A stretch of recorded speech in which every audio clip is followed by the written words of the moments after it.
ہمارے سامنے روزانہ کچھ مسائل آ رہے ہیں۔ آج آپ لوگوں کو ایک بات سمجھانی ہے کہ ابھی ویسے بھی رمضان کا مہینہ تو مبارک مہینہ ہے، اور خصوصاً آخری عشرہ جو ہے وہ کچھ زیادہ ہی اہمیت کا حامل ہے۔ تو ان راتوں میں اور ان دنوں میں لوگ صلاۃ التسبیح کا بہت اہتمام کرتے ہیں، اور مسلسل پوچھتے رہتے ہیں کہ بھئی صلاۃ التسبیح کا طریقہ کیا ہے، اس کے کچھ مسائل وغیرہ بتا دو تو سہولت ہوتی ہے۔ تو سوچا صلاۃ التسبیح کا مختصر طریقہ اور اس سے متعلق کچھ مختصر سے مسائل آپ لوگوں کو سمجھا دوں تاکہ عمل کرنے میں آسانی ہو۔ صلاۃ التسبیح کے بارے میں آپ لوگوں کو پتہ ہے کہ حضور اکرم صلی اللہ علیہ وسلم نے اپنے چچا حضرت عباس رضی اللہ تعالیٰ عنہ کو انتہائی اہتمام کے ساتھ میں یہ نماز بتائی تھی، اور یہ کہا تھا کہ بھئی الا امنحک الا اعطیک الا اہدیک، میں تمہیں ہدیہ دینا چاہتا ہوں، کچھ گفٹ دینا چاہتا ہوں، 10 چیزیں دینا چاہتا ہوں کہ اگر تم اسے کرو گے تو اللہ تبارک و تعالیٰ تمہارے سارے گناہوں کو معاف کر دے گا، چھوٹے گناہ، بڑے گناہ، پچھلے اگلے سارے گناہ اللہ تعالیٰ معاف کر دے گا۔ پھر حضور اکرم صلی اللہ علیہ وسلم نے یہ صلاۃ التسبیح بتائی، اور صلاۃ التسبیح بتانے کے بعد پھر اخیر میں ارشاد فرمایا کہ اگر ہو سکے تو روزانہ اس نماز کو پڑھو، اور اگر روزانہ نہ پڑھ سکو تو کم سے کم ہفتے میں 1 دن پڑھو، ہفتے میں 1 دن نہ پڑھ سکو تو مہینے کے اندر 1 دن پڑھو، مہینے کے اندر 1 دن نہ پڑھ سکو تو سال میں 1 مرتبہ پڑھو، سال میں بھی 1 مرتبہ نہ پڑھ سکو تو کم سے کم زندگی میں 1 مرتبہ ضرور پڑھو۔ بعض کے نزدیک یہ اس روایت کے اعتبار کی وجہ کچھ ضعف اس کے اندر جو کتابوں کے اندر لکھی ہوئی ہے۔ اب صلاۃ التسبیح پڑھنے کا طریقہ کیا ہے؟ 2 طریقے ہیں۔ ایک طریقہ تو یہ ہے کہ نیت کرے کہ میں صلاۃ التسبیح کی نماز پڑھ رہا ہوں، نماز نیت باندھے، نیت باندھنے کے بعد ثنا پڑھے، پھر اس کے بعد سورہ فاتحہ اور پھر سورت، 4 رکعت کی نماز ہوگی، اور ہر رکعت میں کوئی مخصوص سورت لازم نہیں ہے، پورے قرآن میں سے جو یاد ہو اور جتنی یاد ہو اتنی ہم پڑھ سکتے ہیں، کوئی خاص سورت ثابت نہیں ہے۔ پھر اس کے بعد سورت پڑھنے کے بعد 15 مرتبہ تیسرا کلمہ پڑھنا ہے، سبحان اللہ والحمد للہ ولا الہ الا اللہ واللہ اکبر، اور 15 مرتبہ پڑھنے کے بعد پھر رکوع کرنا ہے، رکوع کی تسبیح کے بعد پھر 10 مرتبہ پڑھنا ہے،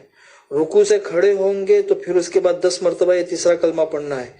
پہلے سجدے میں جا کے پہلے سجدے کی 3 تسبیحات پڑھنی ہے، پھر اس کے بعد 10 مرتبہ یہ پڑھنا ہے،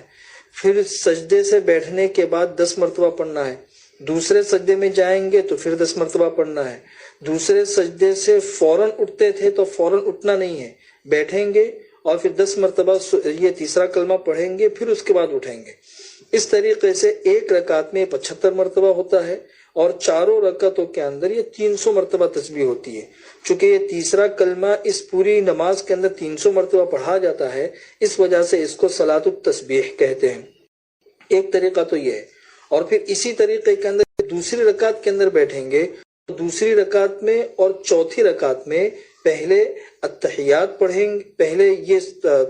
10 مرتبہ یہ تسبیح پڑھیں گے، پھر اس کے بعد التحیات پڑھیں گے۔ یہ تو پہلا طریقہ ہوا۔ دوسرا طریقہ یہ ہے کہ ثنا پڑھنے کے بعد 15 مرتبہ یہ تسبیح پڑھے، پھر سورہ فاتحہ اور سورت پڑھے، اور پھر اس کے بعد رکوع کرنے سے پہلے 10 مرتبہ یہ تسبیح پڑھے۔ تو اس صورت کے اندر یہ ہوگا کہ دوسرے سجدے سے اٹھنے کے بعد جو 10 مرتبہ پڑھا جاتا تھا وہ نہیں پڑھنا پڑے گا، التحیات کے اندر بھی نہیں پڑھنا پڑے گا۔ یہ 2 طریقے ہیں۔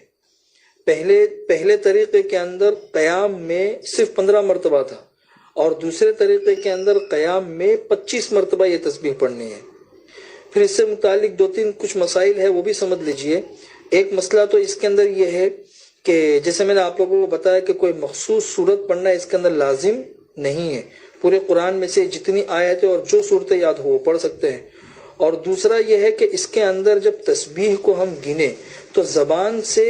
کہہ کر نہیں گننا ہے، زبان سے اگر کہیں گے تو پھر اس سے نماز فاسد ہونے کا اندیشہ ہے۔ بعض لوگ یہ کرتے ہیں تسبیحات گننے کے لیے کہ ہاتھ میں تسبیح لیتے ہیں اور اس طریقے سے گنتے ہیں، تو اس طریقے سے گننے میں بھی نماز کے فاسد ہونے کا اندیشہ ہوتا ہے۔ نماز تو فاسد نہیں ہوگی، لیکن یہ طریقہ بھی بہتر نہیں ہے۔ سب سے بہتر طریقہ یہ ہے کہ انگلی ہے، اس انگلی کو دباتے رہیے تو اس سے اندازہ لگ جائے گا کہ بھئی 1 ہوئی، 2 ہوئی، 10 ہوئی، 15 ہوئی۔ اور تیسرا مسئلہ یہ ہے کہ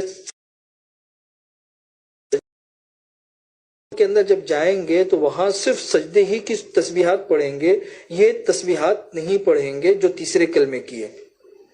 چوتھا مسئلہ یہ ہے کہ اگر کسی بھی رکن کے اندر کوئی بھی تسبیح چھوٹ جائے، جیسے پوری 4 رکعت کے اندر 300 مرتبہ ہونے چاہیے، قیام میں کچھ چھوٹ گئی، کبھی رکوع کے اندر کچھ چھوٹ گئی، تو جس رکن کے اندر چھوٹ گئی ہے تسبیح، اس کے بعد کے کسی بھی رکن کے اندر ہم اس کو پورا کر سکتے ہیں،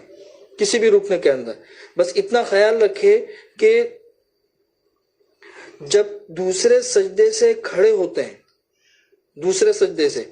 پہلی رکعت میں اور تیسری رکعت میں، تو اس وقت میں وہ قضا تسبیح نہ پڑھے۔ اسی طرح دونوں سجدوں کے درمیان بیٹھتے ہیں تو اس وقت بھی یہ تسبیح نہ پڑھے۔ اسی طرح رکوع میں جب کھڑے ہوتے ہیں اس وقت بھی قضا نہ کرے۔